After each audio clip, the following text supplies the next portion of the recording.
Good evening दोस्तों, पंडित जी academy का स्वागत है। दोस्तों आज का सेशन आपके एनटीपीसी स्टेज फर्स्ट क्या आरआरबी एनटीपीसी स्टेज फर्स्ट का दोस्तों आपके सेट नंबर आपके कितना रहेंगे? तो सेट नंबर आपका 4 रहेगा। कितना रहेगा? सेट नंबर 4 रहेगा। दोस्तों इससे पहले जो भी वीडियो 1, 2, 3 नहीं देखे हैं, मैंने दोस्तों प्लेलिस्ट बना दिया गया है, वो आप जाके देखेंगे, आपको बहुत ज़्यादा हेल्पफुल होगा। और ये टोटल 120 सेट है, आज चौथा है। आपके दिन में 2 सेट आ रहे हैं, यानी 2 मंथ में 120 सेट कंप्लीट हो जाएगा। और जिसको भी ये आपके पीडीएफ चाहिए, पंडित जेस एकेडमी टेलीग्राम ज्वाइन करेंगे, वहाँ पे 20 मिनट पहले आपको पीडीएफ डाल दे रहे हैं। आप देखेंगे मॉक मार के कितना आपके नंबर आ रहे थे। चलिए सेशन स्टार्ट करते हैं। 68 नंबर देखिए क्या कह रहा है। 68 नंबर देखेंगे हम लोग। 68 में क्या कह रहा है? निम्न में से कौन एक यूनेस्को विश्व धरोहर स्थल नहीं है? हर सेट में एक यूनेस्को विश्व धरोहर स्थल के रूप में पूछे जा रहे हैं। तो देखेंगे इसमें क्या आंसर होगा। 68 का ऑप्शन नंबर सी हो जाएगा। जंतर मंतर नई दिल्ली जो है, ये आपके यूनेस्को द्वारा ये धरोहर में शामिल नहीं है। लेकिन अगर जंतर मंतर अगर आपके जयपुर का पूछते, जंतर मंतर एक जयपुर में स्थित है। इसको 2010 में ये 2010 में जयपुर में जो जंतर मंतर है, इसको आपको शामिल किया गया है। आप इसे जरूर याद रखेंगे।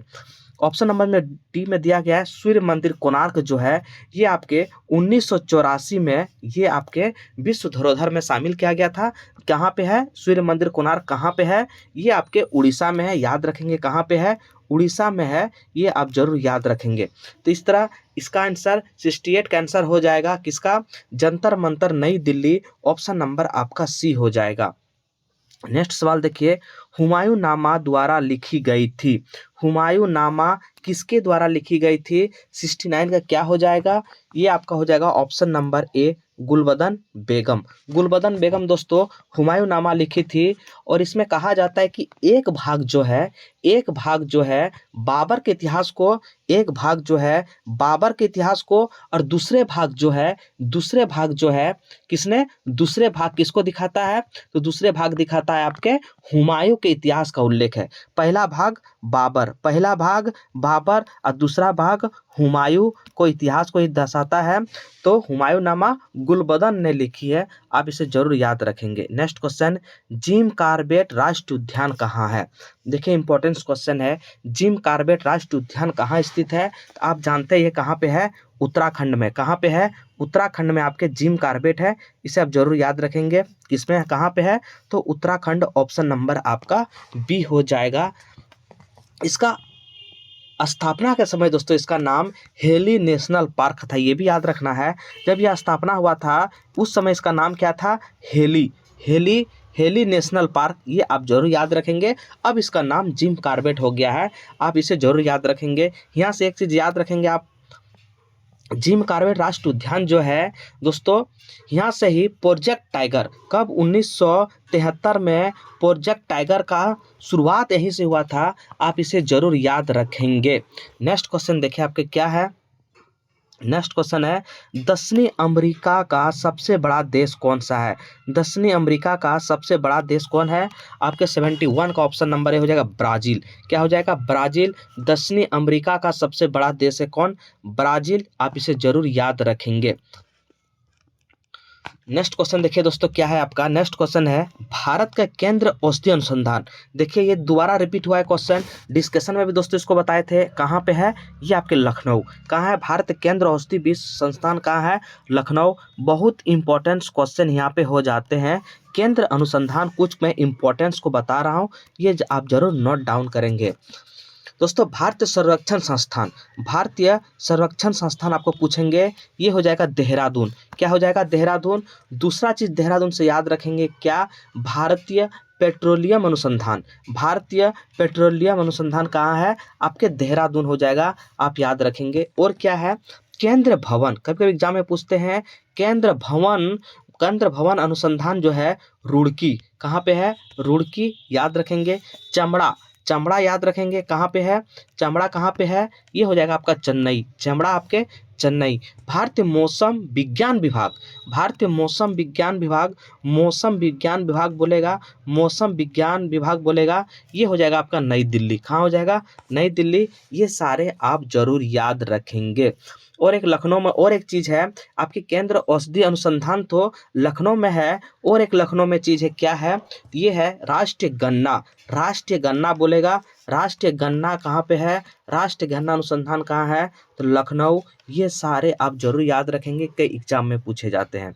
नेक्स्ट क्वेश्चन देखिए, एक्रेटिक्स कॉर्पोरेशन लिमिटेड बेंगलुरु क्या है? एक्रेटिक्स कॉर्पोरेशन लिमिटेड बेंगलुरु क्या है? ये आपकी क्या है? तो इसरो की मार्केटिंग शाखा है। क्या है? इसरो की मार्केटिंग शाखा। ऑप्शन नंबर आपका बी हो जाएगा। इसका दोस्तों आपके बोलेगा सितंबर 1992 में अंतरिक्ष उत्पादों तकनीकी का प्रारंभ किया था। कब? 1992। ये डेट आप जरूर याद रखेंगे। नेक्स्ट क्वेश्चन देखिए, निम्नलिखित में से कौन सा स्थान यूरेनियम खनन के लिए प्रसिद्ध है? यूरेनियम खनन के लिए कौन सा स्थान है? जादूगोड़ा। ये आपके झारखंड में है, ये आप जरूर याद रखेंगे। जादूगोड़ा झारखंड में दोस्तों। अगर इसकी स्थापना की बात करें तो 1967 कौन? 1967 में इसकी स्थापना होती है। अगर इसका मुख्यालय बोलेगा तो मुख्यालय में दोस्तों जादूगोड़ा ही है, ये आप जरूर याद रखेंगे। नेक्स्ट क्वेश्चन देखिए आपकी क्या है, रानीगंज, कोरबा, पन्ना। पन्ना आप जानते हैं मध्य प्रदेश में, ये किसके लिए फेमस है? पन्ना। पन्ना आप जानते हैं हीरो के लिए फेमस है, हीरा के लिए फेमस है दोस्तों। पन्ना आप जानते हैं हीरा के लिए फेमस है। और रानीगंज क्या है? रानीगंज दोस्तों झरिया बोकारो कोयला के लिए प्रसिद्ध है। रानीगंज, झरिया, बोकारो ये सारे कोयला के लिए प्रसिद्ध है, आप इसे जरूर याद रखेंगे। नेक्स्ट सवाल, भारत के सबसे लंबी राजमार्ग सुरंग, सुरंग पूछा है, कौन सा है? तो अटल सुरंग। ऑप्शन नंबर आपका सी हो जाएगा। किलोमीटर कभी कभी एग्जाम में पूछते हैं, 9.02 किलोमीटर, 9.02 किलोमीटर इसका लंबाई है, ये आप जरूर याद रखेंगे। नेक्स्ट सवाल क्या है देखिए, आप 76 का देखिए क्या बोला गया है, यूनेस्को का मुख्यालय कहाँ है? यूनेस्को से बार बार क्वेश्चन आ रहे हैं, यूनेस्को से बार बार क्वेश्चन आ रहे हैं, इसे जरूर याद रखेंगे। यूनेस्को का मुख्यालय कहाँ है? यूनेस्को का मुख्यालय दोस्तों 76 का ऑप्शन नंबर आपकी क्या हो जाएगा? पेरिस। क्या हो जाएगा? पेरिस। कभी कभी एग्जाम में दोस्तों यूनेस्को का फुल फॉर्म पूछ लेते हैं। यूनेस्को का फुल फॉर्म क्या होता है? यूनाइटेड। क्या होता है? यूनाइटेड होता है united nations educational scientific and cultural organisation, ये आप जरूर याद रखेंगे। United nations educational scientific and cultural organisation, ये आप याद रखेंगे, इसका फुल फॉर्म होता है। और इसकी स्थापना की बात करें, 1945 में इसका स्थापना होता है दोस्तों। इसमें टोटल 195 देश है, इसे आप जरूर याद रखेंगे। 195 देश है, जबकि 12 क्या है? 12 सहयोगी देश है, ये भी याद रखना है। 195 देश है और 12 सहयोगी देश है, ये आप जरूर याद रखेंगे। नेक्स्ट सवाल, अगर आपको याद है तो इसका दोस्तों क्या करेंगे, यूनेस्को का भी कौन है महानिर्देशक, आप कमेंट करेंगे। महानिर्देशक कौन है आप कमेंट करेंगे। समग्र क्या बोला है? शिक्षा स्कूली शिक्षा के लिए योजना है। समग्र शिक्षा स्कूली शिक्षा के लिए योजना है दोस्तों। ये कितना से कितना क्लास तक? तो प्री नर्सरी से लेकर 12th तक इसका लाभ होता है, आप इसे जरूर याद रखेंगे। नेक्स्ट सवाल क्या है देखिए, लोकसभा और राज्यसभा की संयुक्त बैठक की अध्यक्षता कौन करता है?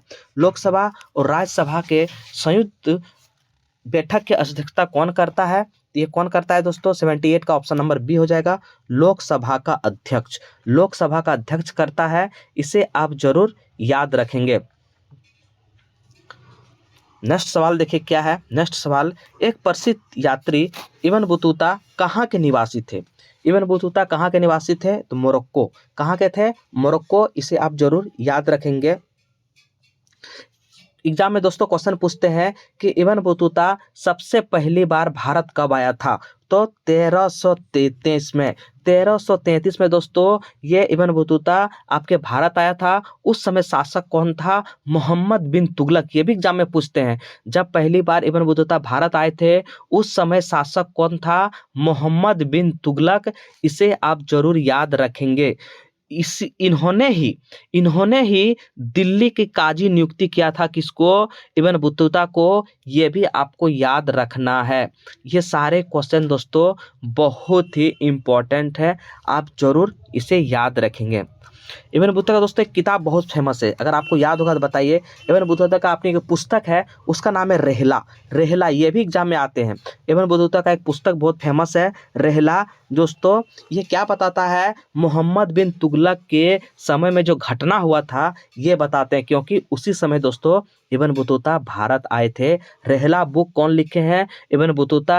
मोहम्मद बिन तुगलक के समय जो घटना हुआ था इसका जिक्र वो क्या क्या है बुक में, ये आप जरूर याद रखेंगे। नेक्स्ट सवाल, नवंबर 2020, ये तो करंट अफेयर हो गया, लेकिन अब जान जाइए नवंबर 2020 के अनुसार भारत में उच्च न्यायालयों की संख्या कितनी है।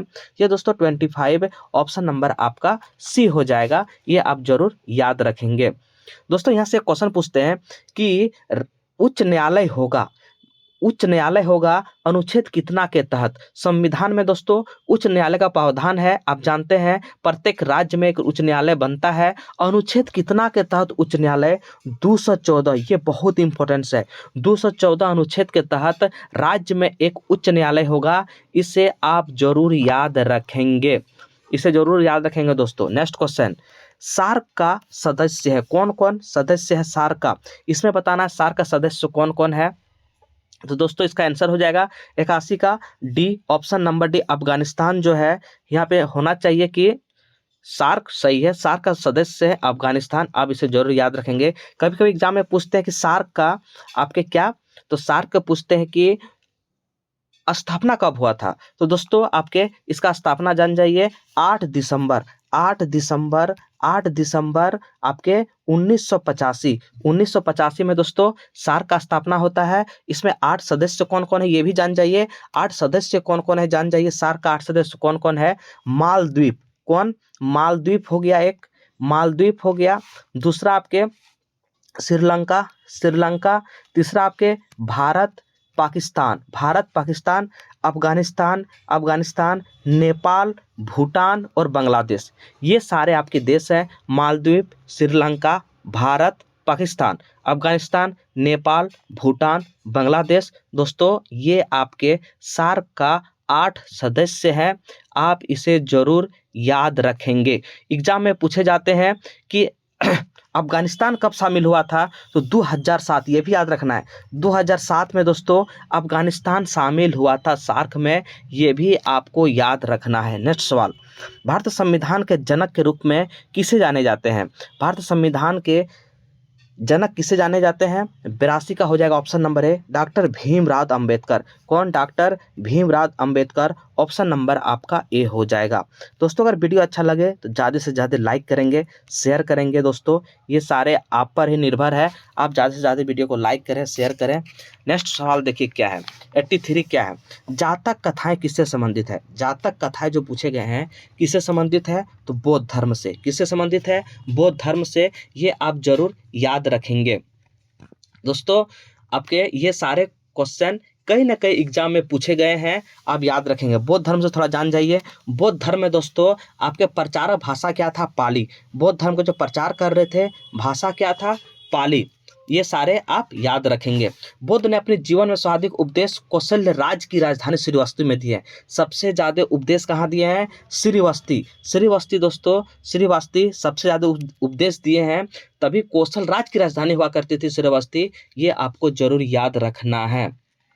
नेक्स्ट सवाल देखिए आपके क्या है, कावेरी जल विवाद किनके किनके बीच है। कावेरी जल विवाद है दोस्तों, ये किनके किनके बीच है, कर्नाटक और तमिलनाडु। कर्नाटक और तमिलनाडु, ये विवाद दोस्तों बहुत दिन से चला आ रहा है। कर्नाटक और तमिलनाडु के बीच में कावेरी जल विवाद है, इसे आप जरूर याद रखेंगे।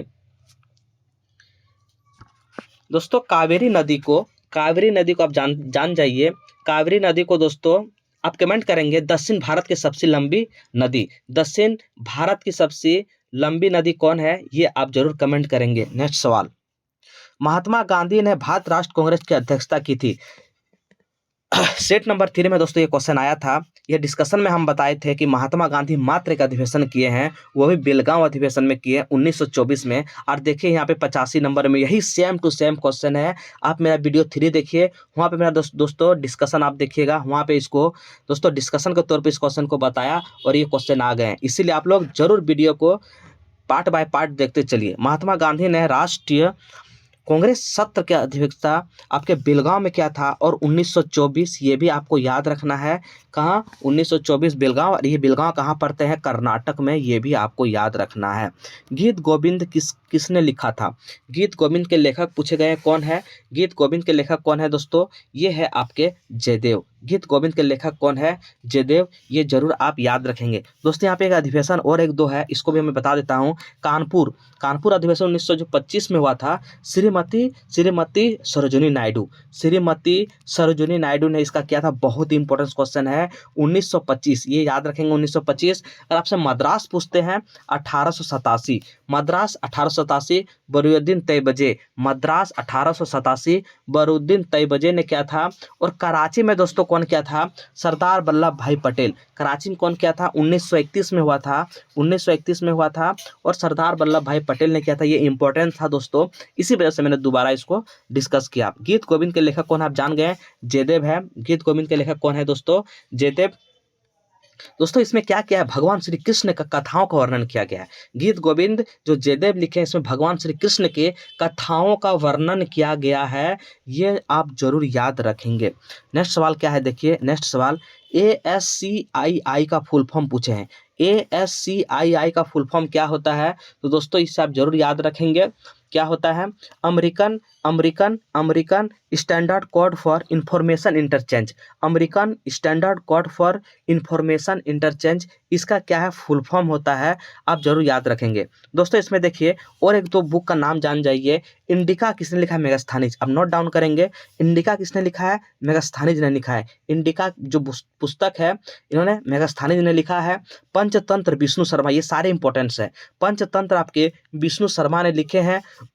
और देखिए क्या है? बुद्ध चरित्र अश्वघोष, बुद्ध चरित्र जो है अश्वघोष ने लिखे हैं।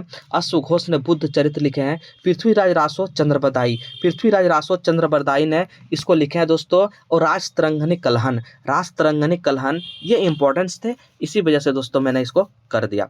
भारत में सांप्रदायिक चुनाव प्रणाली सबसे पहले शुरुआत कब की गई थी?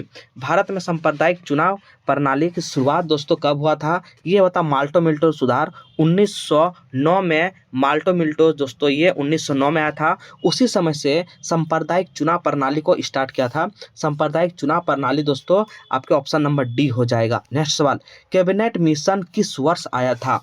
कैबिनेट मिशन दोस्तों आप जानते हैं 1946 में भारत आया था। कब? 1946 में भारत आया था।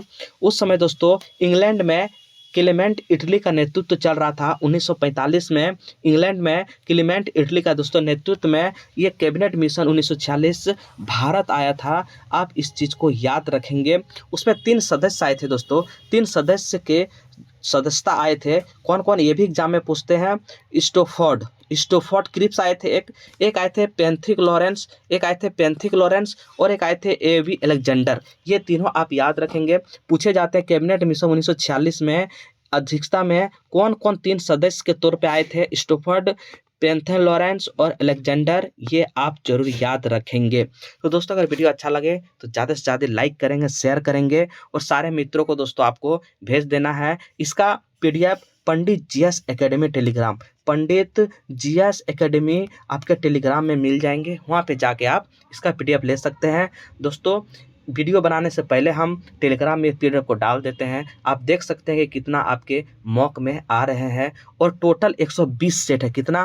टोटल 120 सेट है दोस्तों। हम लोगों ने 4 कर लिए हैं। कल 2 आएंगे, 2 रेगुलर आएंगे, और 2 महीना में दोस्तों आपके 120 प्रैक्टिस सेट कंप्लीट कर दिए जाएंगे। अगर वीडियो अच्छा लगे लाइक करें, शेयर करें, ज़्यादा से ज़्यादा वीडियो को शेयर करेंगे। जय हिंद, जय भारत।